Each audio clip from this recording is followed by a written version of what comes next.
Hello વિદ્યાર્થી મિત્રો, welcome back. આજે આપણે વાત કરીશું અલિંગી પ્રજનનના પ્રકારો વિશે, અથવા તો આ મુદ્દાને બીજી રીતે કહેવું હોય તો જે એકલ સજીવો દ્વારા જે ઉપયોગમાં લેવાતી પ્રજનન પદ્ધતિઓ છે એના વિશે માહિતી મેળવવાની છે. ઓકે, તો એમાંથી આપણે બે આજે પ્રકારો વિશે સમજીશું. એક છે ભાજન અને બીજું છે અવખંડન. ઓકે, તો આના પહેલાં જે આપણે માહિતી મેળવી ચૂક્યા હતા એમાં પ્રજનન કોને કહેવાય અને પ્રજનનના પ્રકારો કયા કયા હોય છે એના વિશે માહિતી મેળવી ગયા હતા. તો એકવાર રિપીટ કરીએ તો પ્રજનન એટલે શું? તો જે તે સજીવો દ્વારા પોતાના જેવા જ નવા બાળ સજીવોનું નિર્માણ કરવામાં આવે તો તેવી ક્રિયાને શું કહેવામાં આવે છે? પ્રજનન કહેવામાં આવે છે. બરાબર. અને પ્રજનનના બે પ્રકાર હતા. કયા કયા? તો અલિંગી પ્રજનન અને લિંગી પ્રજનન. તો જે અલિંગી પ્રજનન હોય એમાં એક જ પિતૃમાંથી નવા બાળ સજીવનું નિર્માણ થશે અને લિંગી પ્રજનનમાં બે પિતૃઓની જરૂરિયાત હોય છે. બરાબર. અને એ બંને પિતૃઓ દ્વારા નવા બાળ સજીવનું નિર્માણ થતું હોય છે. ઓકે, તો હવે આપણે વાત કરીએ જે અલિંગી પ્રજનનનો પ્રથમ પ્રકાર જે છે જેને કહેવામાં આવશે ભાજન. તો ભાજન એ એક પ્રકારનું અલિંગી પ્રજનન થઈ જશે. બરાબર. અને એમાં કોને લાગુ પડશે? તો જે એકકોષીય સજીવો હોય છે. બરાબર. તો જે એકકોષીય સજીવોમાં જે કોષ વિભાજન દ્વારા જે નવા બાળ સજીવોનું નિર્માણ કરવામાં આવે તો એને શું કહેવામાં આવે છે? ભાજન કહેવામાં આવે છે. એટલે કે ટૂંકમાં જે તે એકકોષીય સજીવ છે એ પોતાના શરીરના શું કરી દે છે? ભાગ કરી દે છે. બરાબર. અને એ અલગ અલગ ભાગ એક નવા સજીવ તરીકે વર્તવા લાગે છે. ઓકે, તો ભાજનની વ્યાખ્યા કરવી હોય તો કંઈક આ પ્રકારે તમે લખી શકો છો કે ભાઈ એકકોષીય સજીવો કોષ વિભાજન. હવે આ જે તે એકકોષીય સજીવ હશે એ એક જ કોષના બનેલા છે તો એ નવા કોષોનું નિર્માણ કઈ રીતના કરી શકે છે?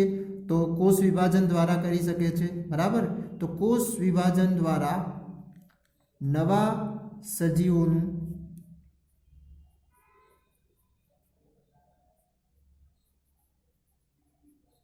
નિર્માણ કરે તેવી પ્રજનન ક્રિયાને શું કહેવામાં આવશે? ભાજન કહે છે. બરાબર. તો એકકોષી સજીવો કોષ વિભાજન દ્વારા નવા સજીવોનું નિર્માણ કરે તો તેવી પ્રજનન ક્રિયાને ભાજન કહેવાય. અને આ કેવી થઈ જશે? અલિંગી પ્રજનન ક્રિયા થઈ જશે. બરાબર. હવે આ એકકોષી સજીવો એટલે કે કેટલાક જે બેક્ટેરિયા છે, પછી પ્રજીવો છે, તો એમાં આ એકકોષીય એટલે કે આ ભાજન પ્રજનન ક્રિયા જોવા મળશે. બરાબર. અને એ ભાજન આ પ્રજનન ક્રિયા એ પણ બે પ્રકારે જોવા મળતી હોય છે. કયા કયા?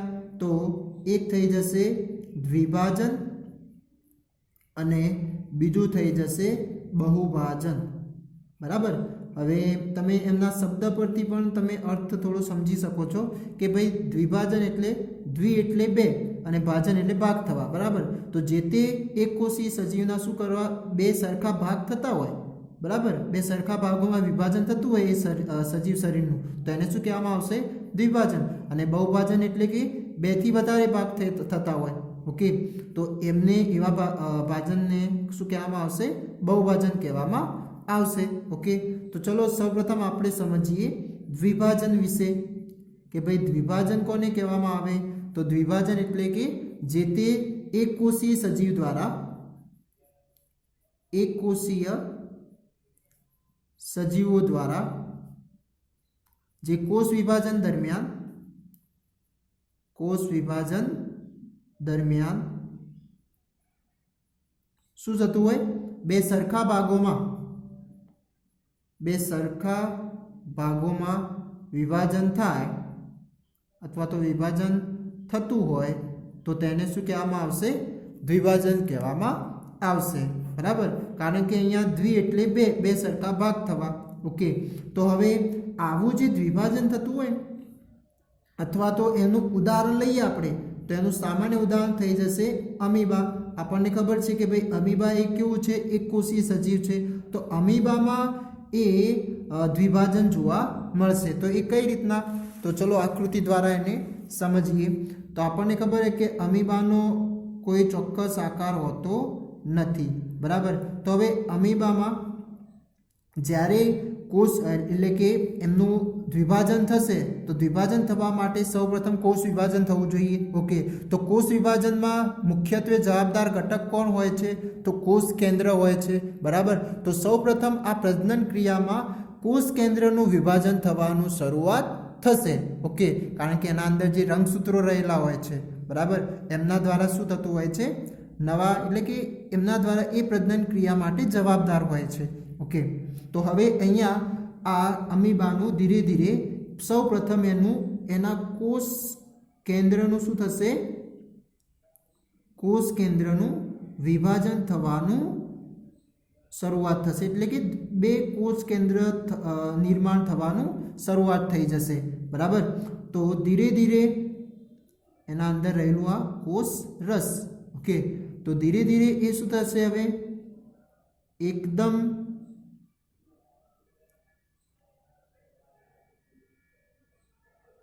એનું કોષ કેન્દ્ર એકદમ હવે છૂટું થવાનું, એટલે કે એક કોષ કેન્દ્રમાંથી બે કોષ કેન્દ્રનું નિર્માણ થવાનું શરૂઆત થઈ જાય છે। હવે આના પછીનું જે આકૃતિ આવશે એમાં શું થઈ જશે, બંને કોષ કેન્દ્ર છૂટા પડીને બંનેના કોષ રસને પણ અલગ કરવાની તૈયારીઓ પર હોય છે, બરાબર। એટલે કે કંઈક આપણે એને આ રીતના પણ બતાવી શકીએ છીએ કે એ દરમિયાન એમના કોષ કેન્દ્ર શું થઈ ગયા હશે, છૂટા થઈ ગયા હોય છે, બરાબર। પરંતુ હવે એના પછીનું જે વિભાજન આવે કોનું વિભાજન આવશે, એના શરીરનું એટલે કે કોષનું। તો કોષમાં હવે કોનું વિભાજન થશે, તો એના અંદર રહેલું જે કોષ રસ છે હવે એ વિભાજન થવાનું શરૂઆત થઈ જાય છે, બરાબર। તો તમે આ બીજી આકૃતિમાં જોઈ શકો છો કે હવે એનું કોષ રસ એ શું થવાની તૈયારી છે, અલગ થવાની તૈયારી છે। અને આના પછીની પ્રક્રિયા શું થઈ જશે, તો બે નવા બાળ સજીવોનું નિર્માણ થશે, ઓકે। તો કંઈક આપણને આ રીતના એના નવા બાળ સજીવો જોવા મળશે, બરાબર।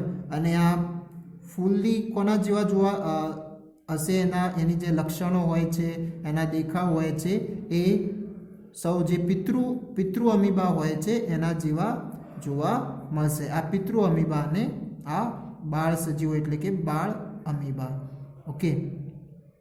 તો આ રીતના જે એકકોષીય સજીવ એટલે કે આપણે ઉદાહરણ સ્વરૂપે જે અમીબા વિશે વાત કરી તો એમાં એના કોઈ પણ ભાગથી એનું દ્વિભાજન થવાનું શરૂઆત થાય છે। એવું નથી કે કોઈ પર્ટિક્યુલર એક જ ભાગથી એનું દ્વિભાજન થશે, ના, આમાં શું થાય છે, કોઈ પણ ભાગથી અથવા તો કોઈ પણ સમતલ દ્વારા સમતલમાં આનું દ્વિભાજન થાય છે, અથવા તો કોઈ પણ ભાગ એના શરીરના કોઈ પણ ભાગથી એનું દ્વિભાજન થઈ શકે છે।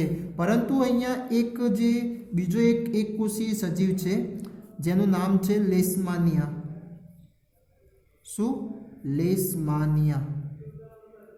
તો આ જે લેશમાનિયા નામનું જે એક કોષીય જે સજીવ છે એની કંઈક જે શરીરની સંરચના છે એ આ અમીબાના સાપેક્ષે જોઈએ તો કંઈક સંરચના અલગ હોય છે, ઓકે। એટલે થોડી જટિલ હોય છે। આ બંને એક કોષીય તો ખરા, ઓકે, પરંતુ એમના કમ્પેરમાં જે લેશમાનિયા છે એની થોડી રચના કેવી હોય છે, જટિલ હોય છે, જેના કારણે એનું ગમે તે ભાગથી અથવા તો ગમે તે સમતલમાં એનું આ વિભાજન થતું નથી, પરંતુ કોઈ એક જ ચોક્કસ નિયત સમતલથી જ આ લેશમાનિયા નામનો જે એકકોષીય સજીવ છે એનું વિભાજન થવાનું ચાલુ થાય છે, આપણે જોઈએ હવે અહીંયા।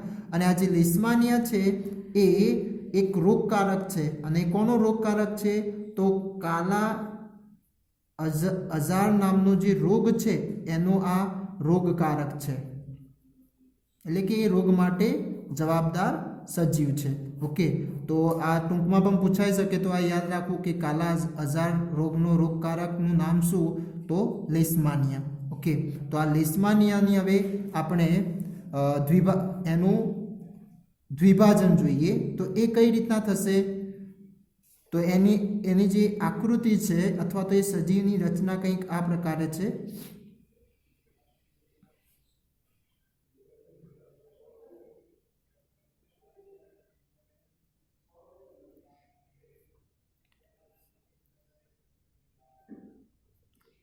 एमां एक चाबुक जेवी एक संरचना पण आवेली होय छे, बराबर।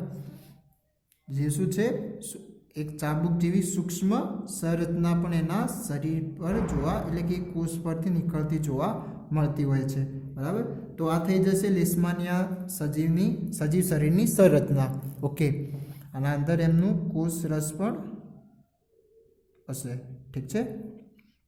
तो हवे आमनुं द्विभाजन कई रीतना थशे? तो आमनुं द्विभाजन गमे त्यांथी थतुं नथी, कोई चोक्कस भागथी एमनुं द्विभाजन थवानुं शरूआत थाय छे। परंतु सौप्रथम कोनुं द्विभाजन थशे? तो सौप्रथम कोष केंद्रनुं द्विभाजन थशे, त्यारे ज ए शुं थशे, पछी कोष केंद्र विभाजन पामीने एना कोष रसनुं विभाजन करवानी शरूआत करे छे। ओके, तो जोईए हवे कई रीतना जोवा मळे छे। तो सौप्रथम एना कोष केंद्रनुं विभाजन थवानुं शरूआत थशे, बराबर।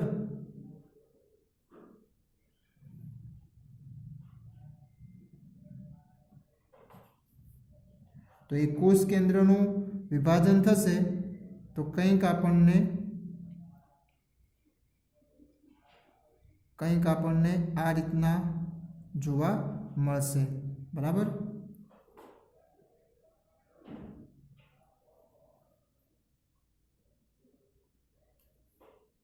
एनी साथे साथे हवे एनो बीजो जे भाग आवशे एमां शुं थई जशे, कोष केंद्र ए अलग थई गयुं छे। आ तमे जोई शको छो आमां के कोष केंद्र शुं थई रह्युं छे, अलग थई रह्युं छे।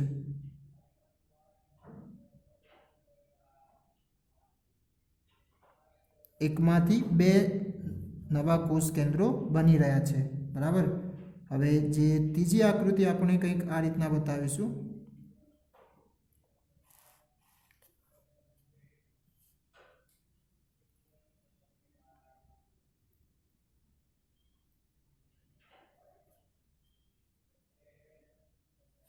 एमां एना कोष केंद्रो बे अलग बतावी देवा अने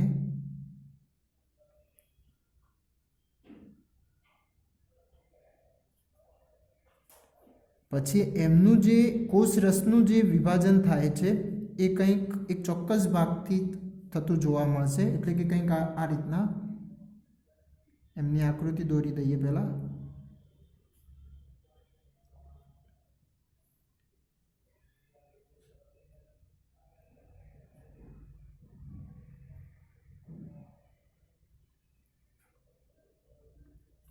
बराबर। तो एमना जे नीचेनो भाग छे एम त्यांथी शुं थवानुं शरूआत थाय छे, विभाजन थवानुं शरूआत थाय छे, बराबर। अने एमना कोष केंद्रो तो अहींया आम पछी धीरे धीरे धीरे धीरे पूरुं शुं थई जशे, आखुं अलग थई जशे। एटले अहींयाथी पछी एक कोष केंद्र आ भागमां आवतुं रहेशे, एक कोष केंद्र आ भागमां आवतुं रहेशे। एम कंईक एमनी छेल्ली रचना आ प्रकारे आपणने जोवा मळशे।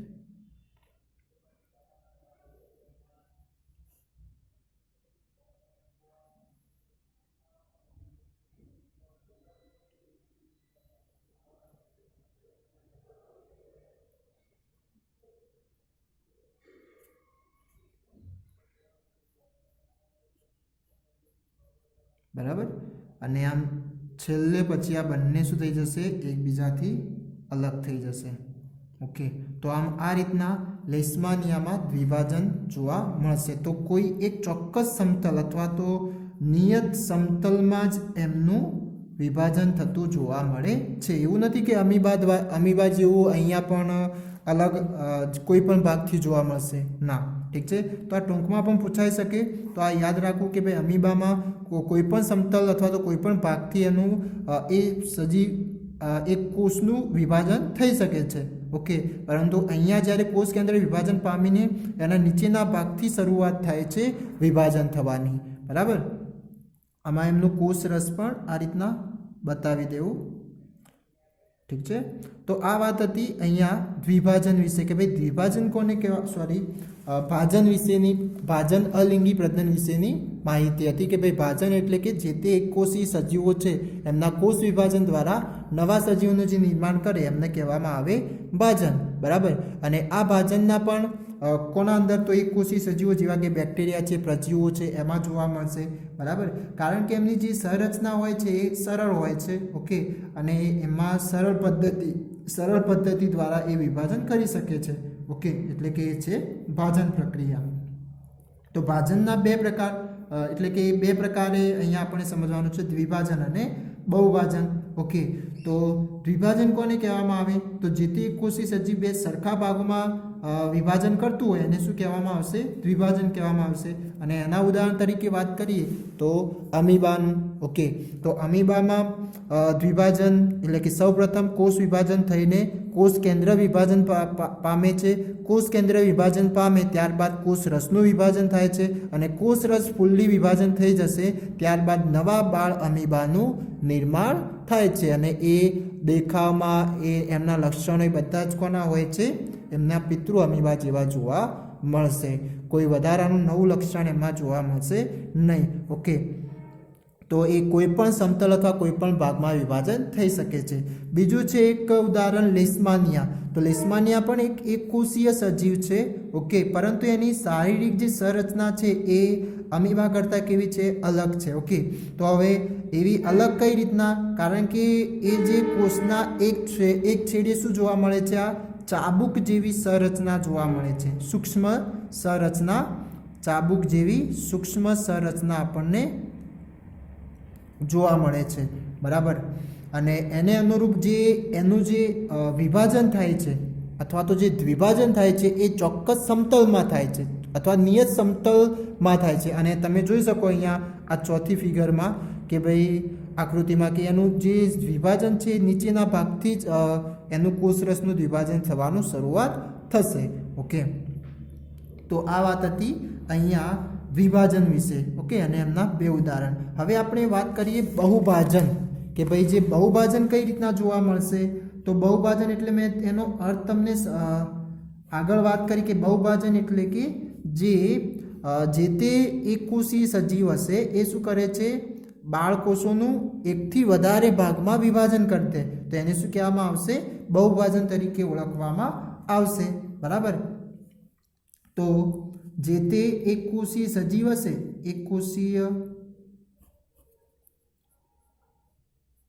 એકકોષીય સજીવો કોષ વિભાજન દ્વારા અનેક સંતતિ અથવા તો અનેક બાળકોષો, અનેક સંતતિ અથવા અનેક બાળકોષોમાં વિભાજિત થાય તો તેને શું કહેવામાં આવે, બહુભાજન કહેવામાં આવશે, બરાબર. તો હવે આ બહુભાજન કોના અંદર જોવા મળશે, તો જે પ્લાઝ્મોડિયમ નામના જે પરોપજીવી હોય છે, પ્રજીવ, ઓકે, જે મેલેરિયા માટેના પરોપજીવી પ્રજીવ છે. તો જે મેલેરિયાના પરોપજીવી એટલે કે બીજા ઉપર આધાર રાખતા હોય, એમના પોષણ માટે શું કરે, બીજા ઉપર આધાર રાખતા હોય એને શું કહેવામાં આવે, ખોરાક માટે એને કહેવામાં આવશે પરોપજીવી. તો આ જે મેલેરિયાના જે પ્રજીવો હોય છે, બરાબર, જેને શું કહેવામાં આવે છે, મેલેરિયાના પ્રજીવને એને કહેવામાં આવે છે પ્લાઝ્મોડિયમ, ઠીક છે. આ નામ પણ યાદ રાખવા કે ભાઈ પ્લાઝ્મોડિયમ કોણ છે, તો મેલેરિયાના પરોપજીવી પ્રજીવ છે, ઓકે. તો હવે એ શું કરે છે, તો એમનો જે તે એક કોષ હોય અથવા તો પ્લાઝ્મોડિયમ છે એ પોતાના કોષ વિભાજન દરમિયાન એના અંદર કેટલાય પ્રકારના કોષ કેન્દ્રો બનાવી દેશે, ઓકે. અને એ કોષ જ્યારે તૂટે છે ત્યારે નવા બીજા બાળકોષો ત્યાં આગળ બની જતા હોય છે. તો એની કંઈક આકૃતિ દોરવી હોય તો તમે કંઈક આ પ્રકારે પણ દોરી શકો છો.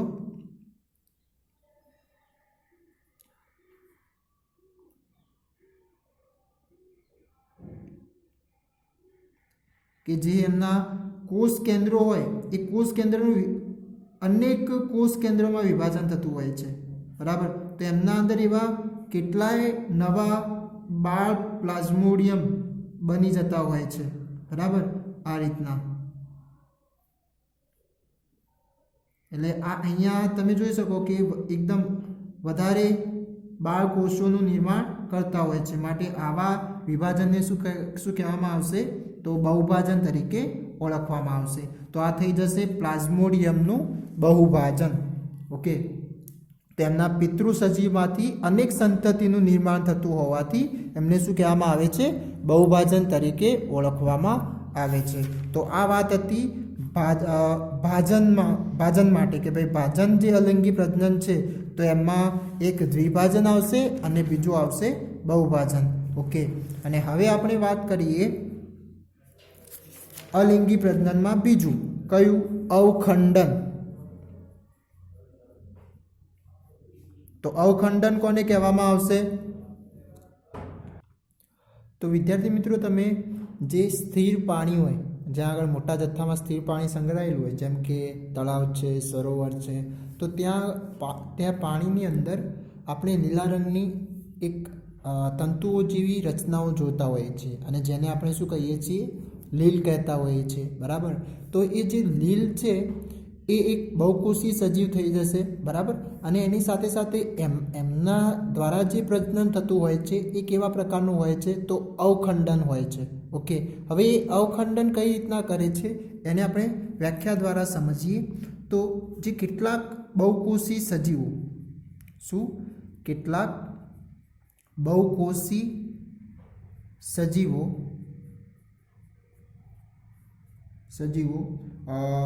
પરિપક્વ બની પરિપક્વ એટલે કે એક, જેમ કે કેટલાક જેમ આ લીલ જ છે.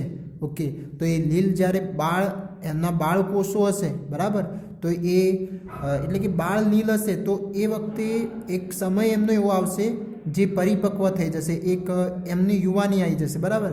અને એ યુવાની બાદ એ શું કરી શકે છે? પોતે પ્રજનન માટે સક્ષમ થાય છે, બરાબર. એના માટે અહીંયા શું લખેલ છે કે કેટલાક બહુકોષી સજીવો પરિપક્વ બની નાના ટુકડાઓમાં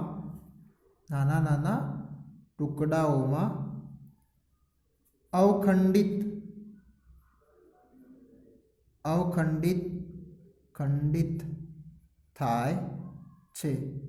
અને આવા જે અવખંડિત ટુકડાઓ હોય તો આવા ખંડો દ્વારા, એટલે કે કેટલાક બહુકોષી સજીવ પરિપક્વ બની નાના ટુકડાઓમાં અવખંડિત થાય છે. અને આવા ખંડો એટલે કે આવા જે નાના ટુકડાઓ બને એમને કહેવામાં આવે ખંડો. તો આવા ખંડો વિકાસ અને વૃદ્ધિ પામી નવા સજીવમાં પરિણમે છે. જે અલિંગી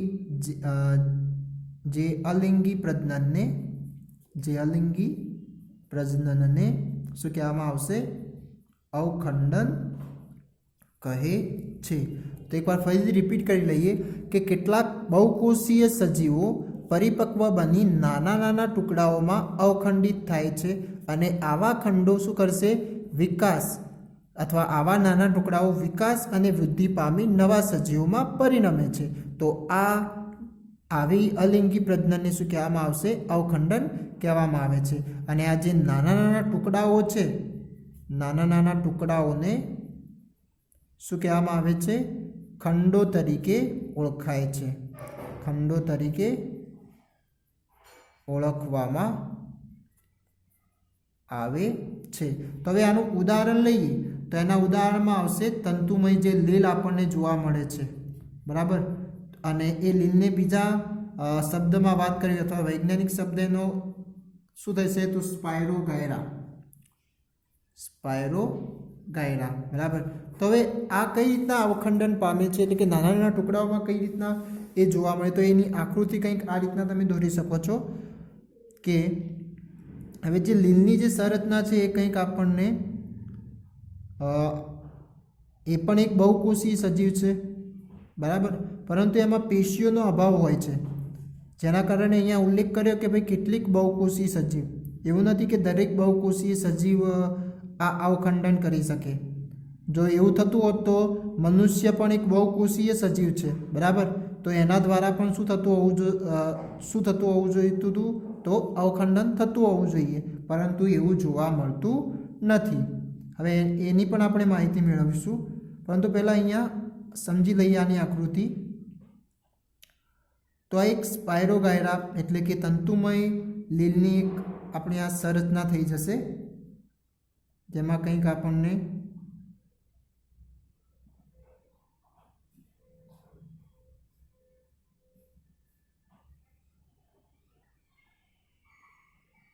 આ રીતના તમારે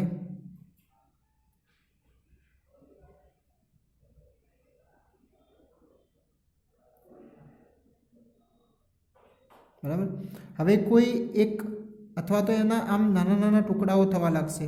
તો માન લો કે અહીંયાથી એનો ટુકડો થવાનું શરૂઆત થાય, તો આ ટુકડાઓ શું થઈ જશે, બે ભાગમાં વહેંચાઈ જશે. એવું નથી કે બે જ ટુકડાઓ થાય, બેથી વધારે, એટલે કે હરેકના આમ અહીંયાથી પણ એનો ટુકડો થઈ શકે છે. તો આમ ટુકડા થશે તો શું થશે, 3 ટુકડાઓ. ઓકે, તો અહીંયા આપણે 2 ટુકડાઓ સમજીએ તો કંઈક એમનો હવે એ જે ટુકડાઓ બનશે એ ટુકડાઓનું પાછું શું થશે, એ પણ પરિપક્વ બનીને નવા સજીવનું નિર્માણ કરવાનું શરૂઆત કરી દે છે, બરાબર.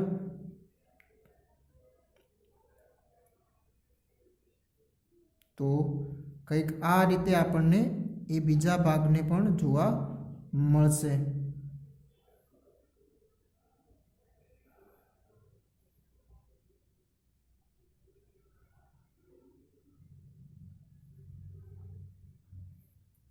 બરાબર.